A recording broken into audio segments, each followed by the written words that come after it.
saya Rima Maulina, mahasiswa tingkat 2 dari Fakultas Ekonomi dan Bisnis, Prodi Manajemen, Universitas Swadaya Gunung Jati.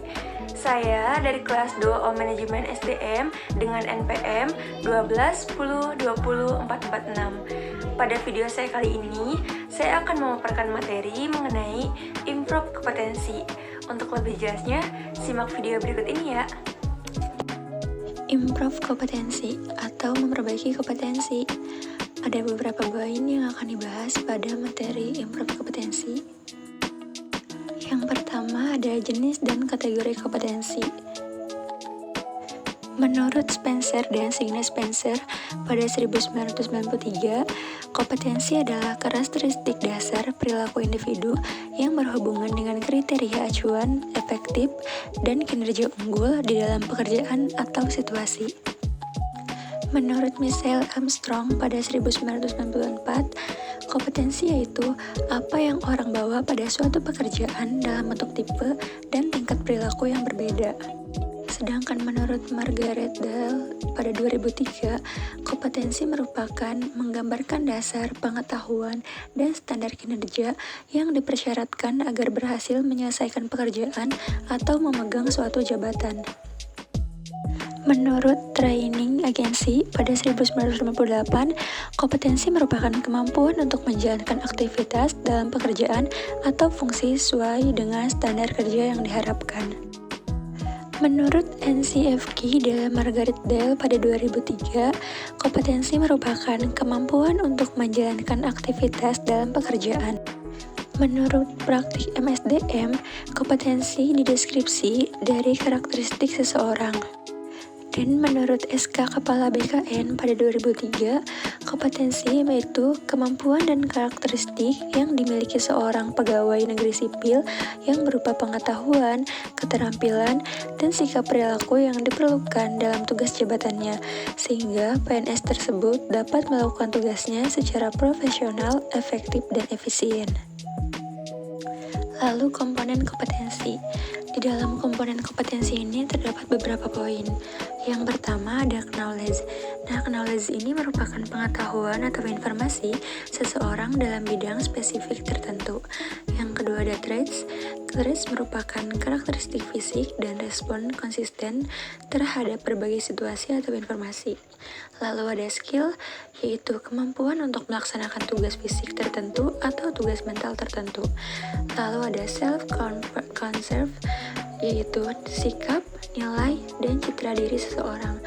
Dan ada motivasi atau motif mengerahkan, dan menyeleksi perilaku terhadap tujuan atau kegiatan tertentu. Ada beberapa poin perlunya kompetensi diperbaiki. Yang pertama itu ada kepercayaan dan nilai, yaitu kepercayaan dan nilai seseorang terhadap suatu sangat berpengaruh terhadap sikap dan perilaku seseorang. Yang kedua ada keahlian atau keterampilan, yaitu aspek keahlian atau keterampilan ini memegang peran penting dalam membentuk kompetensi. Yang ketiga ada pengalaman. Pengalaman merupakan elemen penting dalam membentuk penguasaan kompetensi seseorang terhadap tugasnya. Yang keempat ada karakteristik personal.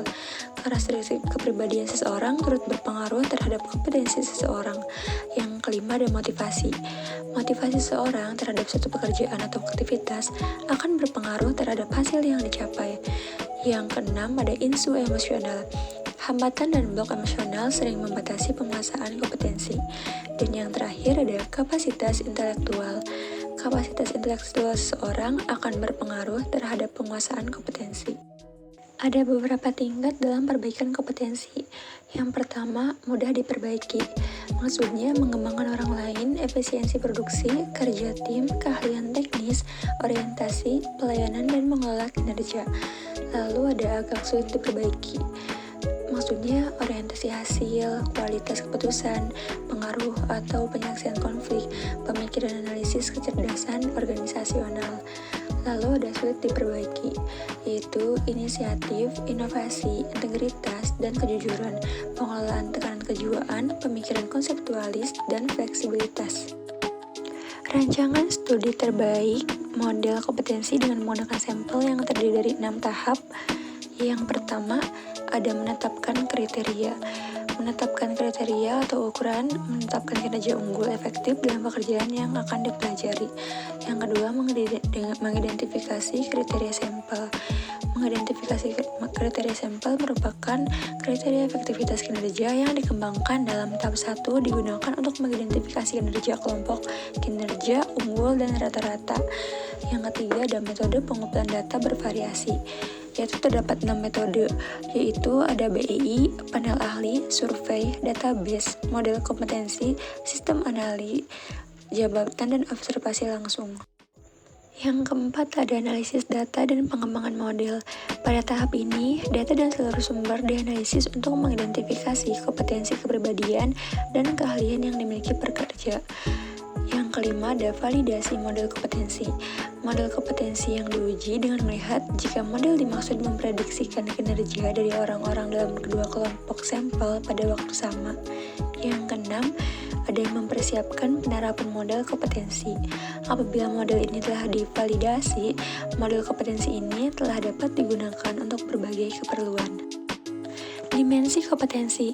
Beberapa ahli membagi kompetensi dalam klaster atau gugus dan dimensi seperti yang pertama, Boyadzic dalam Williams pada 2002. Kemampuan manajemen dan tindakan, dimensinya itu efisiensi, perencanaan, inisiatif, perhatian pada hal rinci, contoh, diri, dan fleksibilitas.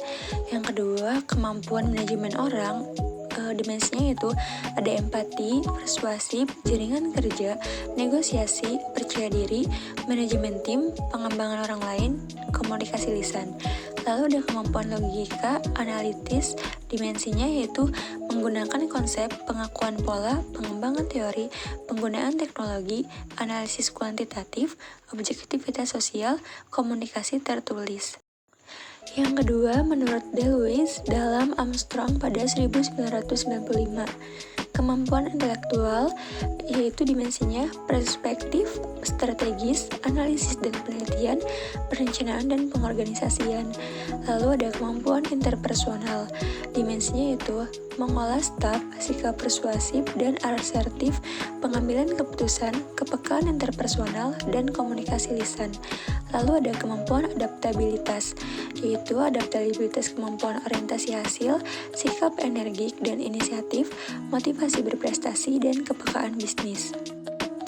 Yang ketiga, menurut Schroeder dalam Williams pada 2002, ada kognitif, yaitu mencari informasi, pemikiran konseptual, fleksibilitas.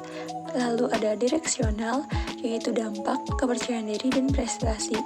Lalu ada motivasional, yaitu interpersonal, mengelola interaksi, orientasi, dan pengembangan. Lalu ada berprestasi, yaitu orientasi, proaktif, orientasi, berprestasi. Pembagian kompetensi beberapa ahli. Ada menurut Lily Spencer dalam Sine Spencer pada 1993. Yang pertama ada manajemen tindakan dan tujuan, yang kedua kepemimpinan, yang ketiga manajemen SDM, yang keempat mengarahkan bawahan, yang kelima berfokus pada orang lain, yang keenam pengetahuan terspesialisasi. Lalu ada menurut BKN atau Badan Kepegawaian Negara pada 2003. Yang pertama ada kompetensi dasar, yang kedua ada kompetensi bidang. Contoh kompetensi dalam SKJ. Yang pertama, kompetensi umum. Terdapat 4 kompetensi umum. Yang pertama ada integritas, yang kedua ada pembelajaran berkelanjutan, yang ketiga ada fokus pada stakeholder, yang keempat ada berorientasi pada kualitas. Lalu yang kedua, kompetensi kepemimpinan. Kompetensi yang harus dimiliki oleh pejabat struktural SNLN 1-4 agar mampu memimpin secara efektif. Yang ketiga, bidang atau teknis.